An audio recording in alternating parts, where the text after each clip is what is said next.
Good evening and welcome to Coach World TV.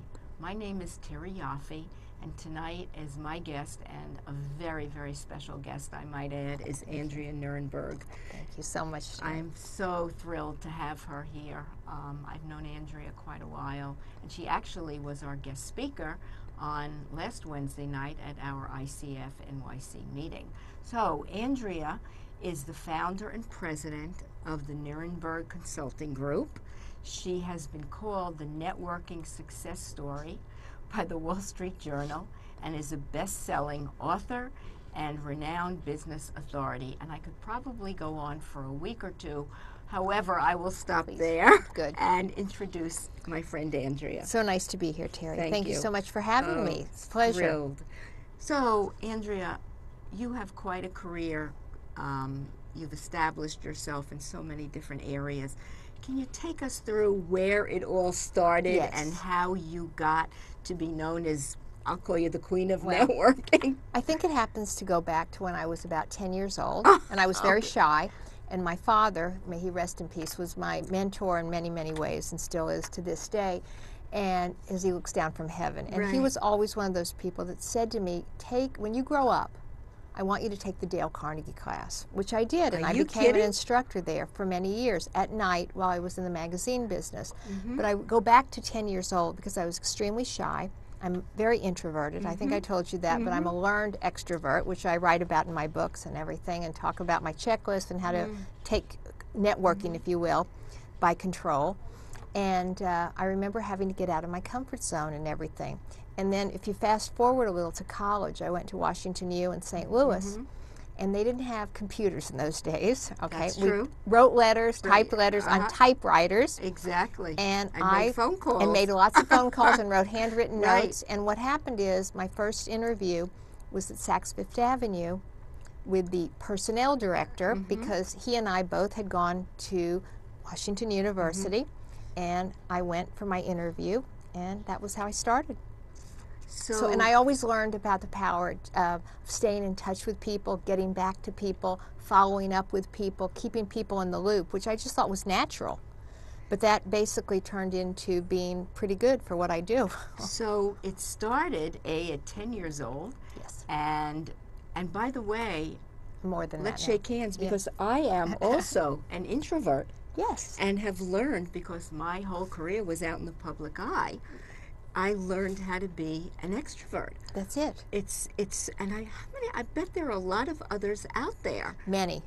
More than we can imagine. Actually, in my second book, $1 Million Networking, I actually talk about the introvert's advantage, if you will. And there are many of us out there. We're good listeners. We wait, we hear, and then we respond. Excellent. Wow. So you started at Saks in many years ago. Yeah, okay. In what department? Doing what? This was almost like a calling from God. I was in their training program, but you know where they put me, of all things? And my mother is also smiling down from heaven. Fine jewelry. However, doing inventory at midnight, which we had to do, you know what? You really learned the trade. You learned the business. And you also started to work within all the departments, and that's another thing I learned about internal relationship marketing, or networking, as I call it. You started to learn about all the different people, and you thought about all the rotations that they put you through. Right. You stayed in touch. You told one buyer, I'm going to be working with this group. I'm going to be working with that group. So all of a sudden, you start to build your networks. I started in retailing too. See, I started at A&S. I was on, and then I went to Gimbel's. Oh, sure. And then I left and started another career. And that's how I did the same thing. And then you were in publishing also. Yes, because after my Dale Carnegie, when I was doing the training there and learning, I was actually at Saks, but then I went to Avon Fashions. That was when Avon started their catalog business. Okay. And so I was first what they call a list manager. So that meant that all the mailing lists that we're on very often now. Now it's e-lists. Right, of but course. you know all that. So I was in that business. And then I went on to become a publisher of a magazine called Target Marketing, which is the direct marketing business. Always sales, always marketing, always being out in front of people. So when did you get that aha moment where the light bulb went off, when you said, you know, I've been doing this all my life. and I call them bankable nuggets. They've Yes. all been in the bank. Yes. When did you realize that I have all of this? How can I turn it into a business? I'll tell you exactly when. I had been in a really bad head-on car collision years ago in 1989. I was not the driver, but broke 47 bones, was in the hospital for quite a long time up in Boston. And it was during those times that I thought about, what do I want to do going forward? And I had been at Target Marketing as publisher. They were wonderful to me. And, I was working remotely, even though we didn't really call it remotely in those days, if you think about it. But what happened is I used to go out to all my clients to sell advertising. I would do value-add programs because based on my training, presentation skills, marketing, communication, things that are just everyday common sense, but always not always common practice, if you will. And one of my clients said to me, you know what? We have 500 people at our company, and why don't you come up once a week, and we'll start your business, and you'll consult with us, and you'll do training programs, and you'll devise and develop. And one thing led to another. It turned into 2 days a week for 3 years.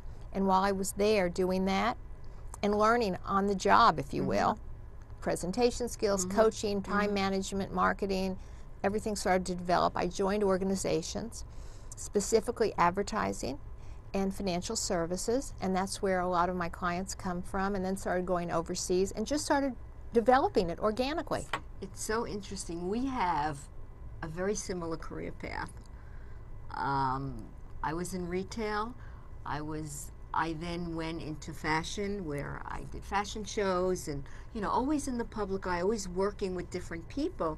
And then I went into publishing in advertising. I spent a lot of years, and then I started my own rep company.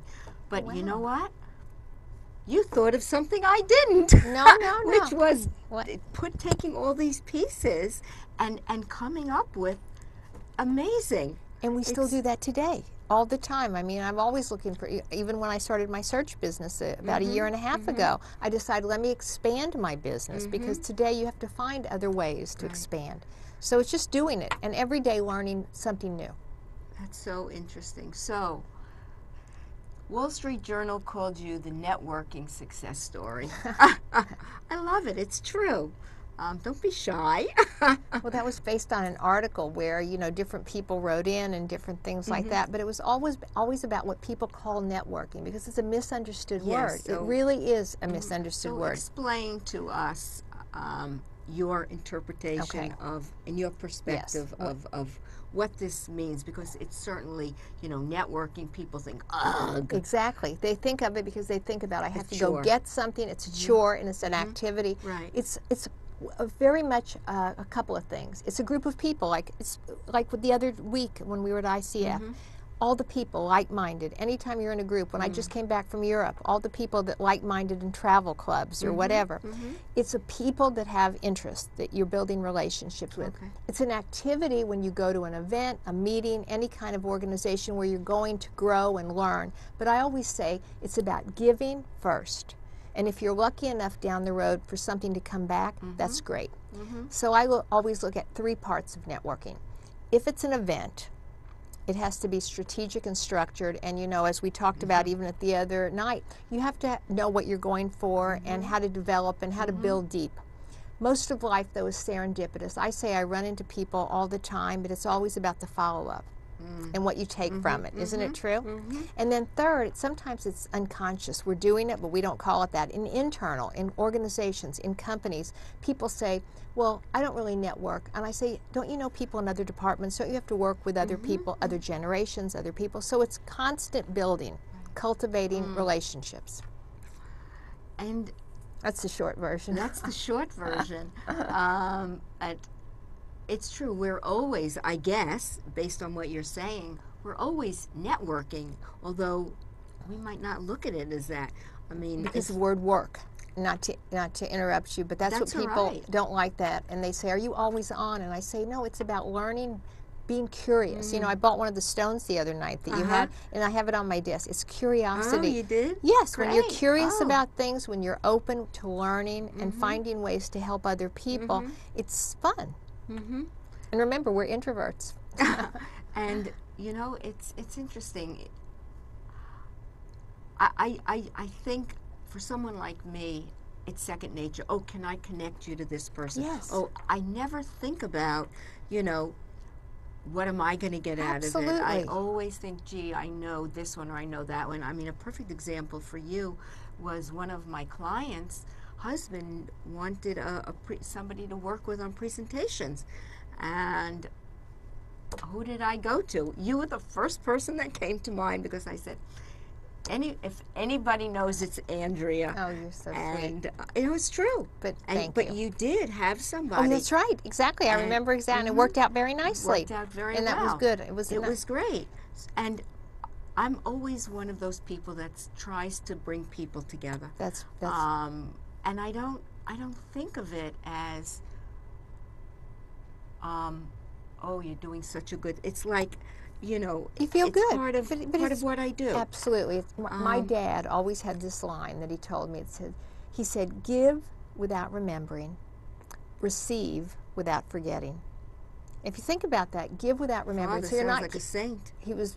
I thought he was, and brilliant. And you know what? And he was a physician in a small town in southern Illinois where I grew up. Okay. From New York originally, but went out to medical school in Chicago. They didn't know, you know, people at that time. My mother was from the Bronx, so you can imagine. And I will tell you that my dad always said, it's like, give, you know, the more you give and help and, you know, be generous. And then his office was always packed because he was known for that. I mean, he was an excellent doctor too. But the idea is that, you know, it's that whole kind of mindset. And it's so true. Give without remembering, yet receive without forgetting. Even if you get a rejection, how many times do people like will say, we hired someone else or whatever? I'm like, but I always will write a note to say thanks for your time and consideration. And here's a few books because maybe you just want to have them for a raffle. Right, and that actually served me very well in my advertising career. That I became really good at, if I couldn't get in the front door, I figured a way to get in through the back door, the side door. And I was really Be very resourceful. Successful at, very resourceful. That's what I always say, when you get a no, reverse the letters to on, O-N. So find another way to get in. Another door. That's great. So you had some wonderful points that you brought up. Many wonderful points last Wednesday. Everyone was really so interested and engaged, and I watched from the back of the room people, and very engaged. I mean, you were funny, you had a chuckle, and you were light about a subject that most of us in the business world have to have. Exactly. It's not like, you know, unless you sit in a cubbyhole, exactly, you know, with numbers and don't get up. Even they need it too. Right, exactly. Right. But more so, we're all out in the public eye, especially people that interact in the public eye. And I like what you said about keeping it light, because I definitely, as you heard me say, I like the KISS principle, keep it simple, sweetheart. Oh. Sweetheart. And the idea is make it enjoyable, make it fun. And I really had 5 points that I discussed, and I can tell them very quickly. Please. It's like meet people and be aware. And also nurture your current network. And we went through all the different ways that you can stay in touch with people, because people communicate so differently today. And what used to be isn't going to work for everyone today, especially with the 4 different generations that we have in the workplace and everywhere. It's also about listen and learn, and we'll do that exercise. I would say to anybody who's watching, make a fist. Remember that? Make a fist. Right. Now put your fist on your chin. Now, what do? I put it on my cheek. Right, and everyone else did it too. Right, and why do I do that? cheek. Because you know that whole theory, right. 55% of our communication is visual, Exactly. 38% is tone, and only 7% are the words. So listen and learn to people. Don't just hear, but listen. When you listen, you learn, and then you have all kinds of information that you can follow up with. Tell me more, Terry, because like in an interaction, I want to learn something, give something, take something away, and find a way to follow up. Third is find ways to develop advocates. What we were talking about, help connect other people, because then they become your referral sources. Absolutely. Fourth, follow up, and that's the big one. After all is said and done, much more is said than done. It's so interesting. Give the 5th one, and then we'll kind of go back. Fifth is find creative ways to stay on people's radar screen. And in order to do that, you have to get to know them, you have to listen, you have to learn, you just have to be resourceful. And then you kind of pop up. It's, you know, it seems so easy. However, what I think you said last week is not many people do. After you spoke, I honestly got up and thought I have to go to sleep now because there was so much that I felt so tired and exhausted. That's terrible. I made you tired. No, it's true. It seems simple, and I guess it's not that difficult. However, it seems like an overwhelming amount of work to do. Inch by inch, it's a cinch. Yard by yard, it's hard, right? It's almost like the way you eat an elephant, one bite at a time. So it's just break it down. I have my 52 networking tips, and I tell people, don't do them all at once. Right. Do one. Just follow up. Find what works for you. I love that, and actually, I'm going to work on one thing that I think I could be helpful in, and I'm certainly not going to talk about it, but something I could do that I love the idea of the tip idea. Exactly. And sending something out. Just something simple, something brief, and something that's noteworthy to that person. It's as I said, it seems simple. What else would you like to? I know you've got 2 books. Let's show them. Actually, 4 books. Well, 2 books here. 2 books here. You're right. Savvy Networking, which is really a compilation. It's 118 fast and effective tips for success. And I bet if you picked any tip, you'd be like, "That's common sense," and it is common sense, just not always common practice.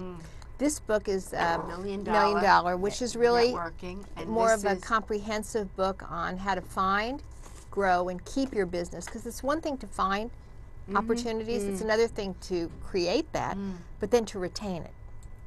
So, and again, it's a work in progress. Like even now with social media and all the new things that are coming up, as soon as I go back to my office, there'll be new things that'll be coming through. I mean, it used to be, and I'm sure your viewers all know this, YouTube, which is what I think is the most amazing search engine out there.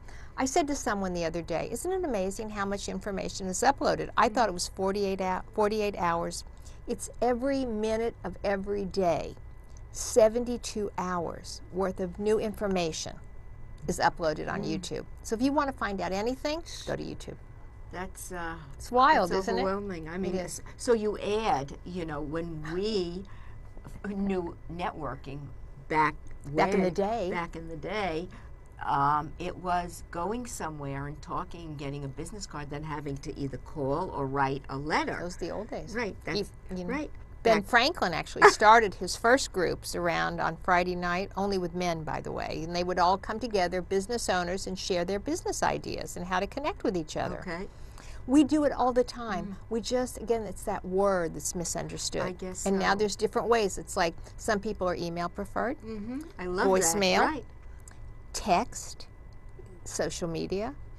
I mean, true. face-to-face, of course, is our key. But we spend so much time today online, hopefully trying to connect offline, face-to-face. And then the good old-fashioned handwritten note. Right. I'm still a big believer of that. You are. And I always say, how many people do that? Once in a while. Your 45-cent investment plan is the power of a stamp.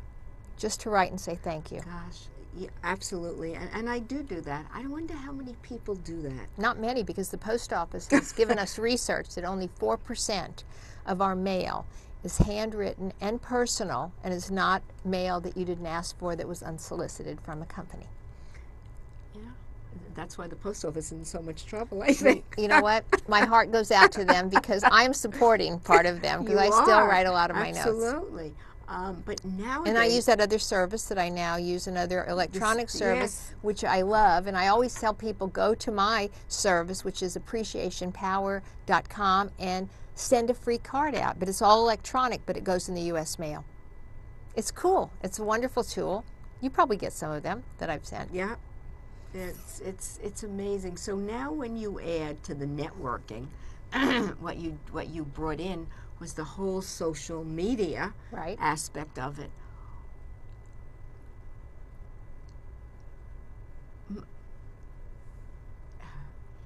it feels like one of the things I work on a lot is communication, and personal interaction is becoming less of a choice Yes. for people.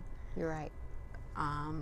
Because there's email, there's texting, there's Facebook, there's LinkedIn, there's Twitter, and God knows what else there is out there. Many, many. That we're losing sight of a personal interaction. That's the thing today. And, you know, when you think of the young generation, the millennials, 20 to 30, who grew up in texting and whatever. And wait for the iGen. That's the group under the millennials. Okay. They don't know anything but computer. And I was just Right. in an airport in London where you're actually off to, and I will tell you there were twins there, 2-year-olds, on their iPads. I believe that. So what happens now when these young people have to go out on interviews? They need to have eye contact. They need to listen. They need to really connect with the other They person. weren't brought up They have with that. Well, that's why it's good for us, right? For being out there being coaches and all your other coaches out there, because it's very true. But you're right, they're not even teaching cursive writing anymore in schools sometimes. There was a whole article on that.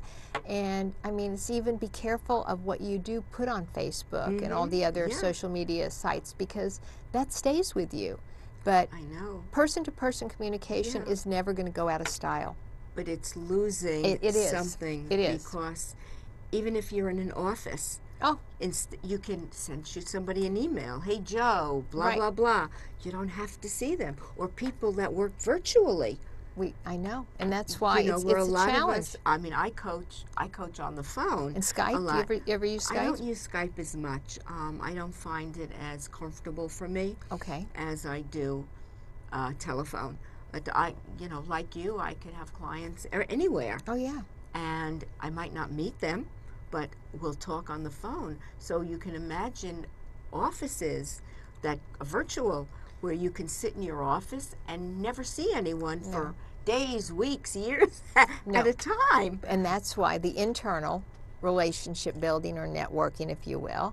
And now people, a lot of offices are saying that you have to get up and go say, Terry, when do you have a few minutes? I might email you. Could I come over to your office and chat with you or call you? Is this mandatory now? Well, I think, you know what, I think the people that become really successful realize that to build relationships, you've got to do more than just sit behind the computer.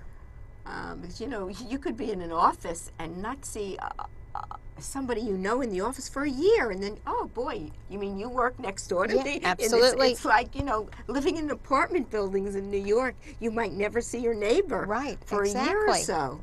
Exactly, and you made a good point, because we do live in New York area and everything, so people become so, you know, like, I don't want to talk to this one or that one. Then you find out, oh my goodness, look at the connection that we had with this person or that, and I've seen that happen many times. Like, I've actually been invited to companies, and then I see a neighbor in the audience. It happened 3 times in my career already. Kidding.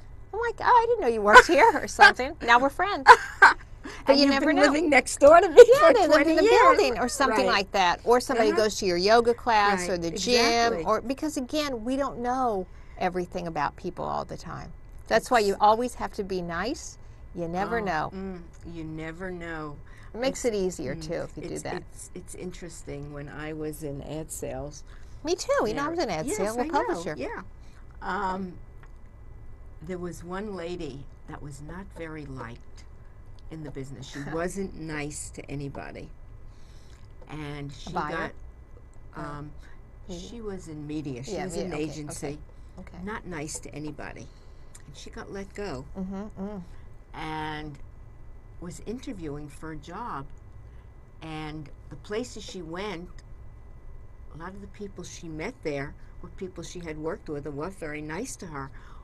She wasn't nice to them. Or she looked for referrals and nobody would give her any. That's right. So, you know, if you want to be king of the hill and feel like you can do anything you want, you have to be really careful of that, because, you know, you never know what tomorrow's going to bring, and you could be Exactly. What goes around comes around. could be the person looking Yes. at the person you you weren't very nice to. Always. That's why always be nice. That's why I always say when you walk into Trader Joe's, Fairway, or Whole Foods, or anywhere, you know, we have people sometimes are, you know, because they're in a hurry. Always be nice, be friendly, because when you walk into that office Monday or Tuesday, that could be whoever, right? And always remember that line from Annie, you better be nice to those on the way up, because if not, you're going to meet them on the way down. That's true. That is so true. So what else, what are the tidbits and little juicy points can you give us? We have a couple of more minutes. You know, if we have a couple of minutes, you know what we could do real quick? My Very networking acronym, which Okay. is N, remember people's names, and nurture relationships is in the N. E, it's an execution, it's evolution, and it takes, you know, time to do that, but keep your ears perked up. T, nothing happens until you develop trust with someone, and trust takes time. Talk less, listen more. W, there's some work involved. But the reality is that, you know, the only place where success comes before work is in the dictionary. O, look at opportunities with everyone you meet. What can I learn from this person? And ask open-ended, high-gain questions. R, think about relationships, reliability, your reputation, and really think about the fact respect to everyone. K, knowledge is power, only with execution. And kindness pays. Give everyone you meet a smile and a handshake. I, take the initiative. N, sometimes you have to turn the word around, like you and I said, and turn the N, the no, to on. Be resourceful. And G, be gracious, be a giver, and know when to go, like now. Wow. And that was the Cliff Notes of it. That's great. Wonderful. Networking. Well, we may never see networking the same way as we did today, thanks to Andrea. And why don't you give the folks your website, just if they want to go and peruse it. Absolutely. And look at it. Very simple. Nierenberggroup.com. And then people say, Nierenberg Group, how do you spell that, right? Nierenberg group.com. And Nieren blog is my blog. She does some wonderful things, and thank you. Thank you so much for having me, Terry. You're welcome. It was fun. It's been well, we still have a couple of seconds. I always think we're running out. Good. See, that's good time manager. Good time, but I don't ever want to end without us, and kind of wrapping up and saying. This has been such a pleasure to meet you, see you last week, and see you tonight again. And you're giving all of your little tidbits and information on networking and what people can do about it, and maybe not look at it the same way. Good, I hope so. And thank you so much for having me. It's a you're pleasure. Very, very welcome. And something you know about me, that if anyone does have a question or comment, if they email me, because I'm on the go a lot, I will always follow up. That's great. Thank you very much. Thank you for having me.